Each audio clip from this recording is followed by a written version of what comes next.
Can you yap it?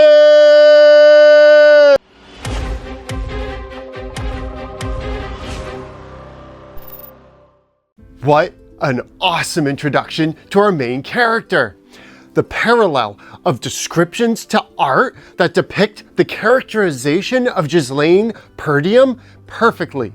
And this one with the axe and the flower and that face, it's exquisite. And then we meet this man, the self-proclaimed best knight of the North. He's talking about having been defeated by our main character. And look at him now, the victim of a well thought out trap. I saw this image of Ghislaine and I was hooked. I could give it a rating right now, but there's just so much more to yap about.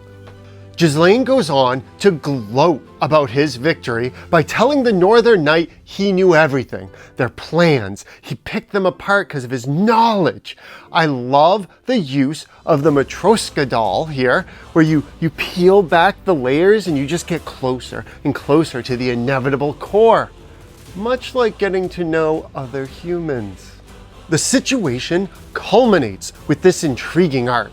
He has the knight in the palm of his hand like a small toy for him to control. We go back in time and Ghislaine is shocked and he's holding his neck, questioning his mortality, as we all do from time to time. Then we see the end of a fight from the future as he remembers losing to this guy who yaps about Ghislaine being one of the 7 strongest. Why is it when I see this guy close up, I immediately can't wait for the chapter where Ghislaine ruins his plans or life or just that cocky smile? He tells Ghislaine that he was one of the other people working behind the scenes to ruin the Perdium family, a plan that started with the death of Ghislaine's sister. And what I like about our MC in this one shot is he's not just strong, but smart. He notices the specific use of we, which means many were involved. And with that, Ghislaine died. Just kidding, he regressed, which we knew. They kind of screwed this order up. I don't know if I like that section. And it's in the title. Like, it was to be expected. You knew there was about a regression. Same trope, different execution. He's returned to the past as his younger self. They always do. I love the emotions that this team brings. This is the scene where Ghislaine gets to witness the pre-fallen lands of Perdium.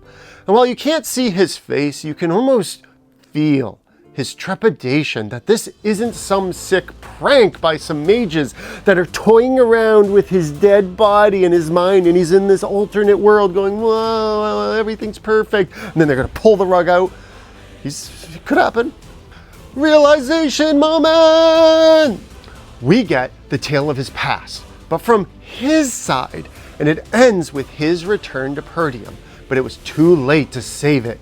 And this was his last memory of the estate. Makes what we just saw even more powerful. Before we saw his eyes, they were drawn with hate, malice towards the people that had ruined his family. But here, they're refreshed with renewed hope and opportunity. The planning starts now. Now that he's returned to the day that an orc raid led by him was destined to fail and led to so many deaths, he can fix it from here.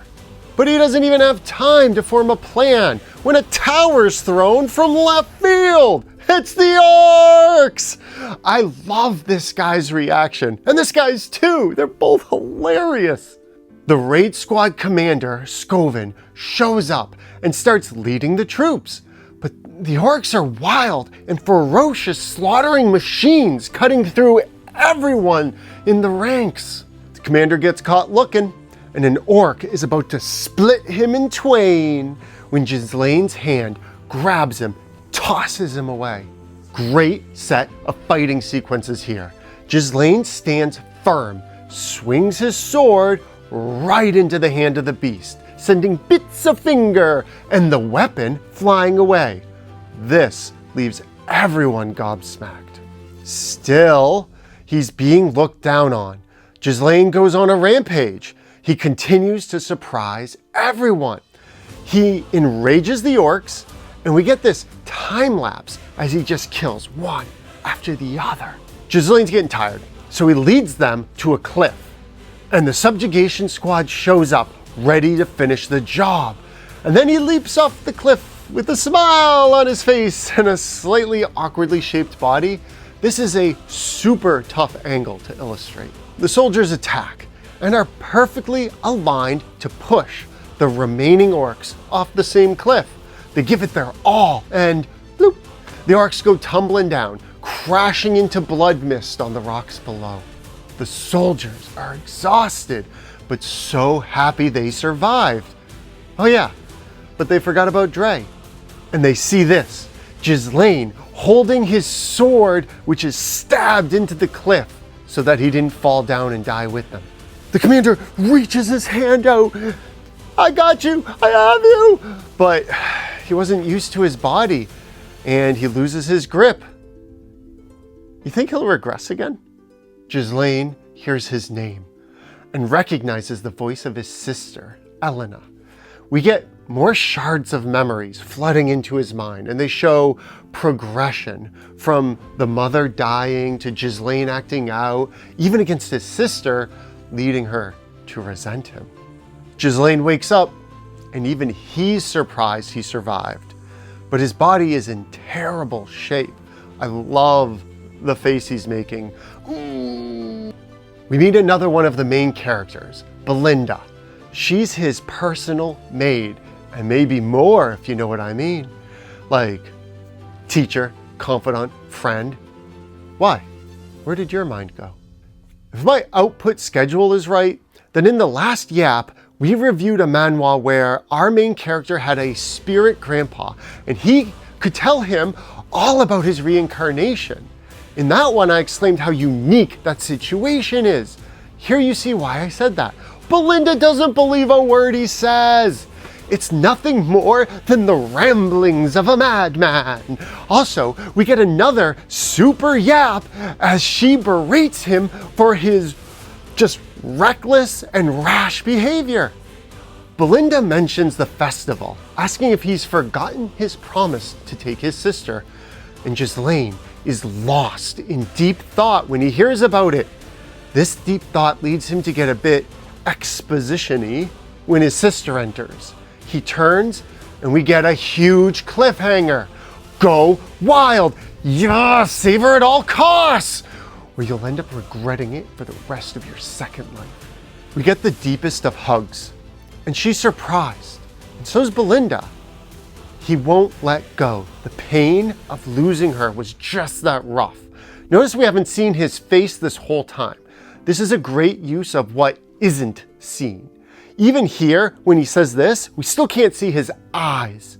We're not meant to. This is hilarious. A speech bubble as a memory, but a skewed one, as it's her imagination on how he looked when he said these lines.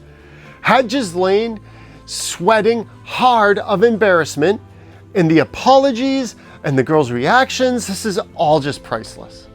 This art is powerful. With everything we know, this moment means everything to Ghislaine. His sister, his teacher, both people he lost in the past are here, in front of him, laughing happily. It's too much.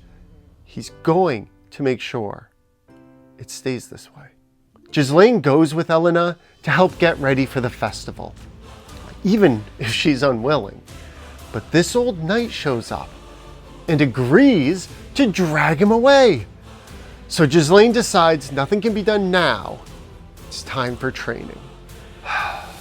No one ever believes him. Training arc!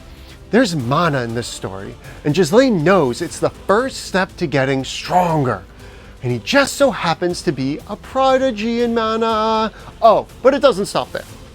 In the past, Ghislaine found, or future, yeah, whatever, an old burned book that led him to be able to create 3 cores. But there's a price to pay for everything, and we get a bit of knowledge of how strong he was before he died.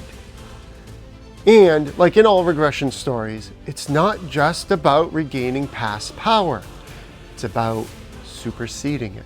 The festival begins and Ghislaine is ready with a sword at his hip. He meets with his sister, who razzes him, and she's so funny, and happy to have her brother back. They tour the festival and have a lot of fun. But Elena is bored because it's all just the same as it always is. Then someone asked if she wants to check out other areas, and Ghislaine reacts immediately. She grabs the knight's hand, and Ghislaine watches as he says this. Who was it that betrayed his family and got his sister killed? You're gonna have to read it for yourself. I've been reading this one for a while, and I forgot just how powerful the beginning is, how much emotion is elicited. I definitely got the feels, and it doesn't stop there. This is an action manhwa filled with duels, monsters, assassins, and friendship. I love it. I give the Regressed Mercenary's Machinations 4.5 Manacores out of 5. And please, don't wait till you regress to be kind to your family. Cheers.